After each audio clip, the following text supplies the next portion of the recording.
Coucou la famille, bienvenue sur la chaîne. Et aujourd'hui, on va parler des deux matchs qui ont eu lieu en Première Ligue aujourd'hui. Les deux matchs très importants et très intéressants qui ont eu lieu aujourd'hui en Première Ligue. Manchester United qui s'impose 3-0 face à Leicester City et Tottenham qui s'impose 2-0 face à West Ham. En fait, Tottenham qui s'impose 2-0 face à West Ham, c'est une petite surprise, mais ça a été un bon match de la part de Tottenham. Très bon match de la part, un match assez moyen de la part des joueurs de West Ham. J'ai pas vraiment retrouvé Declan Rice aujourd'hui à son meilleur niveau. Mais c'est une équipe qui est là. Fabianski qui fait une erreur, mais voilà. Et sur le deuxième but de Ingminson qui, en sortant du banc, qui monte et qui marque son but, franchement c'était beau. C'est la deuxième fois qu'il est remplaçant et à chaque fois, la première fois qu'il est rentré en tant que remplaçant, il met un triplé et aujourd'hui il rentre, il met encore un but. Donc est-ce que c'est la solution, le mettre sur le banc et le faire rentrer au coup de jeu? Je pense pas, car Son c'est vraiment le titulaire indiscutable à Tottenham. Je pense que c'est plus par rapport à Richarlison et Kulusevski et par rapport à ce que voulait apporter l'entraîneur assistant qui remplace Antonio Conte pendant un certain temps. Voilà, je pense que c'est par rapport à ça. Mais on va dire, il voulait un petit peu plus miser sur l'aspect défensif et Emerson Royal qui marque un beau but aujourd'hui, c'est un très beau but, et Minson qui marque un très beau but sur un service d'Harry Kane. Tottenham qui fait pas un grand match, mais qui arrive à s'en sortir de la j'aurais pu dire par la plus petite des marges si c'était 1-0, mais 2-0 au fait c'est pas maîtrisé quoi. Le deuxième but, le but de Son c'est un ballon qui a été dégagé de la défense en l'attaque. Kane qui reçoit la balle, qui se retourne, Son qui fait l'appel à profondeur, ça passe, la passe à glisser et c'est le but. Parce que Son, on le connaît, il est clinique. Mais je pense que Tottenham a énormément de travail à faire. Le prochain mercato va être très déterminant, du moins pas pour la saison, mais pour les prochaines années. Je pense qu'ils doivent miser sur le milieu de terrain. Ils ont besoin d'expérience au milieu de terrain. Højbjerg, c'est fort, oui, c'est bon. Skip, ça peut apporter quelque chose, mais il faut de l'expérience.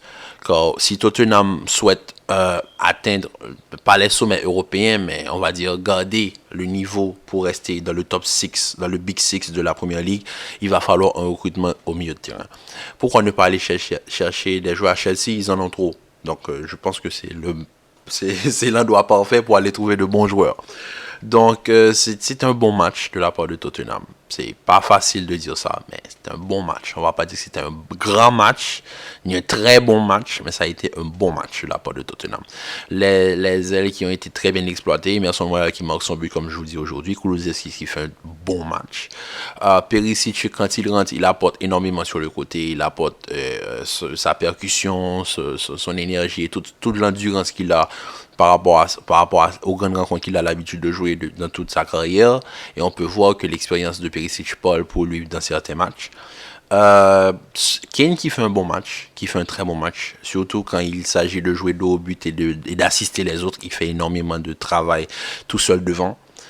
Et voilà quoi. La défense c'est moyen, c'est bon pour le moment, ça fait le travail, ça garde les cages, mais c'est juste. C'est très juste pour la Première Ligue. Mais en tout cas, très bon match de Tottenham face à West Ham aujourd'hui. Et on espère que Tottenham va pouvoir garder ce rythme et rester dans le Big Six pour jouer l'Europe l'année prochaine. Maintenant, l'autre match de la journée, ça a été Manchester United face à Leicester City. Ce match était très intéressant dans le sens où Leicester, dès le début du match, a mis la pression à United. United, en vue du match qu'ils ont à jouer durant la semaine face au FC Barcelone chez eux, ils ont mis énormément de joueurs au repos. Aaron Bissaka était au repos, Raphaël Varane était au repos. Donc on a eu Lindelof, le retour de Diogo Dalot, Luke Shaw qui a joué sur le côté aujourd'hui à la place de Tyrell Malacia, Casemiro qui était au repos. Donc on a eu un duo Sabitzer et Fred au milieu de terrain qui a énormément apporté. Bruno Fernandes a joué énormément. Garnacho a joué aujourd'hui. Mais on va dire la star de cette équipe-là, je ne veux pas tirer sur les joueurs du PSG, mais ce que je veux dire, la star de cette équipe-là, qui est au même niveau que tout le monde, c'est Marcus Rashford. Et franchement, la saison de Marcus Rashford est exceptionnelle. Il est trop fort. C'est sa meilleure saison en termes de buts. De ratio de buts, le nombre de buts qu'il met, c'est la première fois qu'il marque autant de buts dans une saison dans sa carrière. Et en début de saison, qui aurait pensé que ce serait cette version-là de Rashford qu'on aurait eu? Un Rashford qui est un petit peu invisible à la présence de certains joueurs dans l'équipe. Mais aujourd'hui, on a Marcus Rashford à son meilleur niveau. Et quand on a un joueur du calibre de Marcus Rashford à son meilleur niveau, on remarque aussi le bienfait d'avoir un joueur du calibre de Bruno Fernandes pour t'aider dans ton jeu. Et là, on voit tout ce qu'il faut, tous les automatismes, tout ça, ça clique, ça marche. C'est beau à voir. Les automatismes, les joueurs se trouvent, le jeu est fluide. Et en la présence de Weghorst qui a joué aujourd'hui pour la première fois 90 minutes, je me trompe pas avec Manchester United depuis qu'il a signé, on a pu voir l'importance de son jeu dos au but pour mettre les autres en orbite. Sur orbite, pardon. Regardez la manière dont Weghorst joue dos au but et aide et permet à Rashford de libérer les espaces pour Rashford et Rashford qui fait les appels dans le dos. Ça, c'est ce qu'on appelle un génie tactique. Et franchement, bravo à Erik ten Hag pour avoir mis ce système qui marche extrêmement bien. Le premier but de Rashford, au fait, il aurait pu faire la passe pour Garnacho, le deuxième poteau, mais je pense qu'il voit pas Garnacho dans sa course. Donc, il marque un superbe but, déjà, le premier but. Le deuxième but, l'appel est parfait, le timing est parfait, juste peut-être un petit peu hors jeu, je pense, à mon avis, mais il y avait, je pense, le défenseur de l'autre côté qui l'a couvert, si je ne me trompe pas, c'est pour ça qu'il n'est pas hors jeu. Donc, il y a le superbe appel, la finition, elle est clinique, elle est sensationnelle, il est létal, mais le troisième but de Manchester United, non, ça c'est beau. La récupération de Martinez, déjà l'anticipation, ça c'est un défenseur de haut niveau. Franchement, ça c'est un défenseur de haut niveau. La manière dont il anticipe, il récupère, il lance la balle, et ensuite les trois de devant, Rashford, Sancho et Bruno Fernandes, parce que c'est la conclusion de Sancho, la passe de Bruno, en fait double passeur aujourd'hui, Bruno Fernandes, double passeur décisif, mais le jeu, la manière, la fluidité du jeu était beau. Et franchement, moi, j'ai qu'une seule chose à dire par rapport à Manchester United. Extrêmement fier et satisfait de ce qu'ils sont en train de produire aujourd'hui. En tant que fan de Manchester United, c'est un plaisir de voir l'équipe jouer comme ça.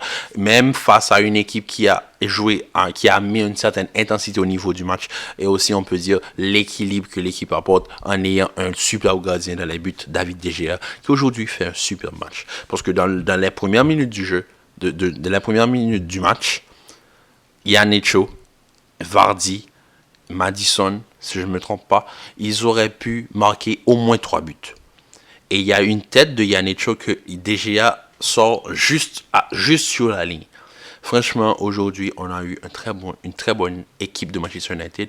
Une rotation qui montre que même si certains titulaires ne sont pas là, ils arrivent à faire ça. Et quand un joueur comme Casemiro n'est pas là, ta sentinelle, ton point de repère, ta tour de contrôle, je sais pas, je sais pas, je cherche un mot, ton maître à jouer un petit peu défensif, ta stabilité, voilà, ta stabilité n'est pas sur le terrain et que tu arrives à faire ça en ayant cette fluidité dans les gestes, dans les passes, dans les sorties de balle, bravo à M. ten Hag pour ce spectacle qu'il nous a offert aujourd'hui.